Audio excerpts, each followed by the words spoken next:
Remember the pain, canceled plans, the worry? That was then. And look at me now. You'll never truly forget migraine, but Qulipta reduces attacks, making 0 migraine days possible. It's the only pill of its kind that blocks CGRP and is approved to prevent migraine of any frequency to help give you that forget you get migraine feeling. Don't take if allergic to Qulipta. Most common side effects are nausea, constipation, and sleepiness. Learn how AbbVie could help you save. Qulipta, the forget you get migraine medicine. Febreze. When you host, your bathroom can feel like a revolving door. Keep things fresh with Febreze Small Spaces. It's an outlet-free air freshener that fights odors for 45 days. So even after every flush, you know your bathroom smells amazing. La, la, la, la, la.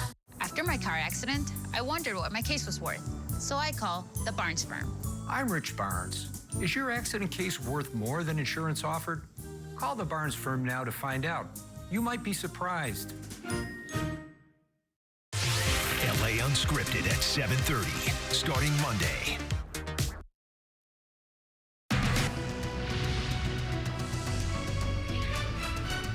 Now at 4, the homeless man charged with viciously attacking and sexually assaulting 2 women in the Venice canals, one of whom later died from her injuries, will spend the rest of his life in prison after a surprise plea. Good afternoon. This is the KTLA 5 News at 4. I'm Samantha Cortese. And I'm Glenn Walker. Today was supposed to be just a preliminary hearing, but in a surprise move, Anthony Francisco Jones pleaded no contest and was sentenced to life behind bars without the possibility of parole. KTLA's Angelique Hockaday is live in downtown LA with the latest. Hi, Angelique.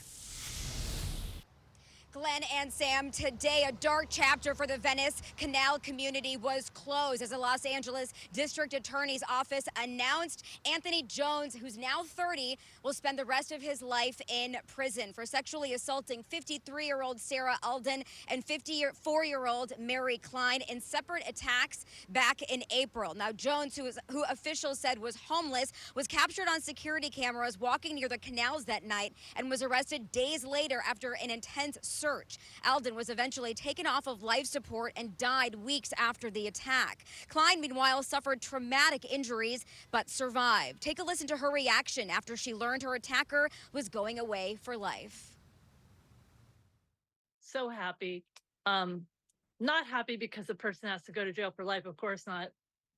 But happy that someone who gave up his humanity when he decides to attack random people viciously and rape people and kill the other person, he gave up his ability to be part of society. So to me, there's no question that someone like that belongs in jail for life.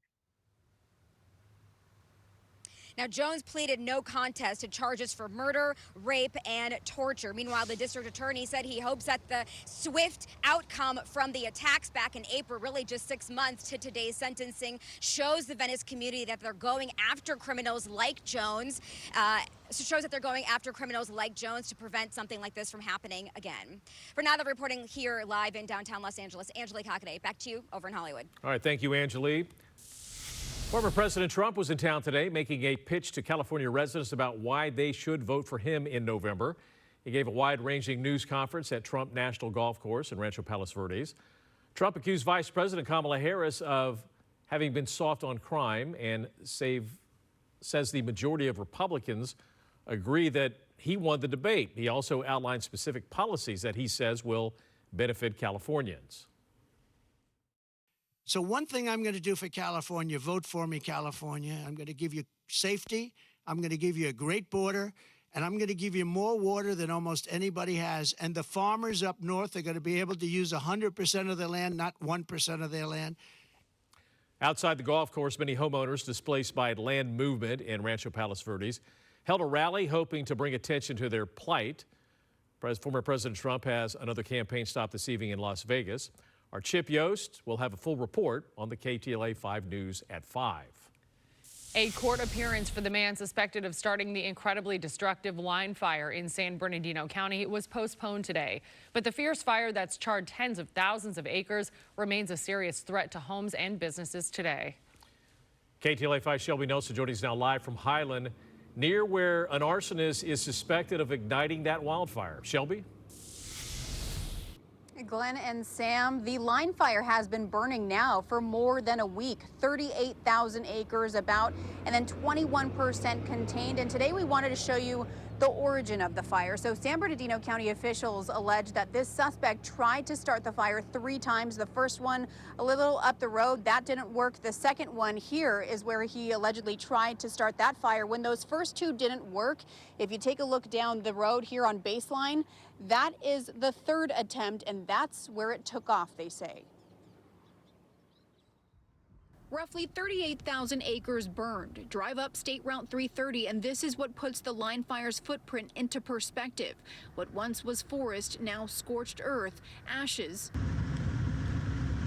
and melted guardrail. 6 miles of it that will need to be repaired, and all set ablaze by one man who authorities say is responsible. The suspect, 34-year-old Justin Wayne Halstenberg of Norco. He was supposed to be arraigned in a Rancho Cucamonga courtroom, but that was postponed. Just 1 day earlier, San Bernardino County officials announcing criminal charges against Halstenberg, including aggravated arson, which carries a sentence of 10 years to life in prison. While his family is hardly speaking out, the LA Times reports that his mother, who is battling cancer, responded to them in a message saying, "I do want to say this about my baby boy. He did not light that fire. I repeat, he did not light that fire." I really don't believe it. I'm heartbroken to hear that. The family's next door neighbor, who only wants to be identified as Raymond, says he's known Halstenberg since he was born. Justin is the sweetest guy I ever knew.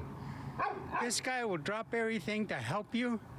He's helped me, he's helped other people, he's a mechanic, he works on cars in the backyard. Halstenberg is facing multiple counts of arson, including causing great bodily injury to a firefighter and for causing this Running Springs home to burn down. The San Bernardino County District Attorney alleges that he attempted to ignite a fire 3 times last Thursday in Highland. The first here on Bacon Lane, the second east of that location on Baseline Road.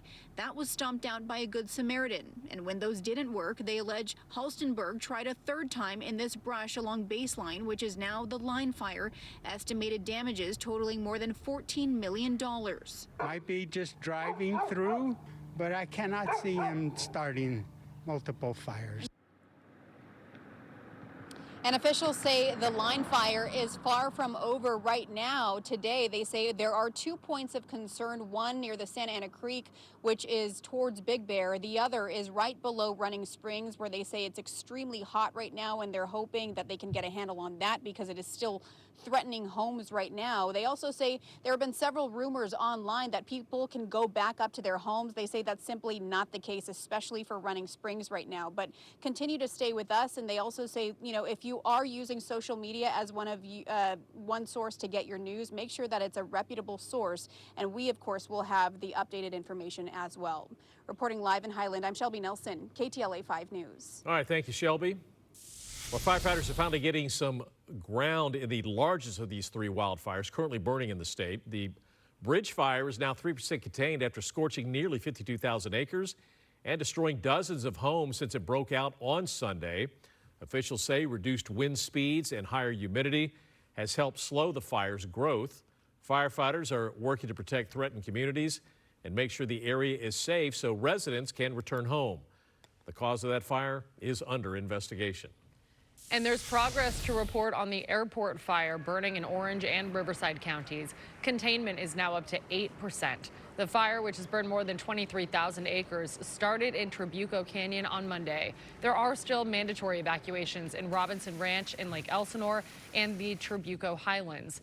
36 cabins were destroyed in eastern Orange County and others in the Lake Elsinore area. The OC Fire